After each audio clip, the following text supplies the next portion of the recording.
Alam mo naman na minamahal kita, at kahit kailan man din na humanap ng iba, ikaw ang ba't ako ngayon ay panahon na ang nagpatibay. Sakit ang aking nadarama, pagkat alam mo na ikaw lang at walang iba. Ikaw lang talaga nag-iisa.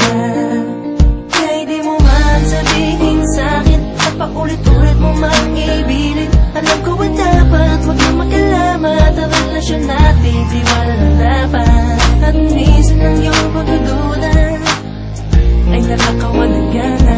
Kaya itigil mo na ang mga pagdududa sa'kin at ikaw ay maniwala. At huwag ka na maghintala, mag-isip sa mga maling bagay na hindi ko naman ginawa. Mahal pa rin kita, mahal pa rin kita. Kahit na ba ikaw di mo man ang istorya, nalaman ay mali ang iyong hinala.